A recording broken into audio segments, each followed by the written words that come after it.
มันสับมันดอกเครือใบความเจ็บจะสุดใดความใครจะสุมีขันบันเจอประสงค์แล้วกางนุ่งก็ยังว่าหม้อขันบันเจอขี้ขันกางบ้านก็ยังว่าไก่ยาปฏิทะเลโบผักกระเดาว่าคมคืน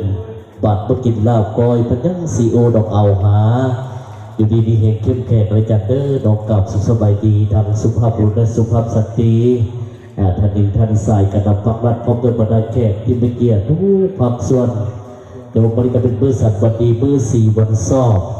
ผู้ประกอบปัญญามเป็นงานขึ้นมาใส่ซีแพงงานตัดต้องภาพกับท่านปริญญาเอกคำพูและกับท่านนางรัตนาพรสาภูวงศ์ปฏิบัติขึ้นมาใส่ซีแพงงามเพิ่นกับเรียนเซิร์นทางบรรดาแขกกู้พักส่วนทางกว้างทางไกลทางประเทศต่างประเทศบริการสละเวลาอันมีคุณค่ามาร่วมงานขึ้นมาใส่ซีแพงงานพระเจ้าภาพเป็นวันนี้เนาะทางสถานที่ทางบ้านน้องแดงเขตจันทร์สว่าง194บริการเป็นมือสัตว์วันดีมือสี่วันสอบผู้ประกอบวันงามเป็นวันเสาร์วันที่1เนาะเดือนพฤศจิกายนปี2025กับเจ้าภาพประเพียงเสริมรูปความส่วนบริการ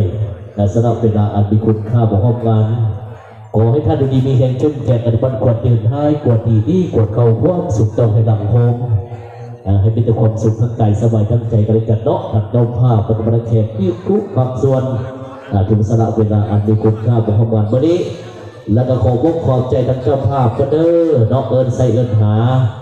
ทำทีมงานวงดนตรีดังซิดใส่ลงบริการเนาะมอบความประวัติบนเสื้อในแก่ทุกภาคส่วนในบนเสื้อครับคนเจ้าภาพคนในบริการแล้วก็ข้าพเจ้าโกศลเมฆขาวเป่าเสียงกวางเป็นนกแอดตุ้งบริการให้เกียรติเป็นโกศลแต่ผมบอกพิเศษต่อไปผลงานเสียงเพลงเมื่อกี้ฝากไปเป็นเพลงซาซาซึ่งเป็นแบบลาวเนาะผมบอกเป็นประเด็นทุกภาคส่วนที่ว่ากำลังทยอยกันเข้ามาซึ่งเป็นทางอาหารการกินซึ่งเป็นทางลาบก้อยซอยหางซึ่งเป็นทางวอปินนะครับเป็นฟอกเป็นเฟอทางเจ้าภาพเนาะเตรียมจัดสรรหาให้แก่ทางทุกภาคส่วนพี่น้องเด้อ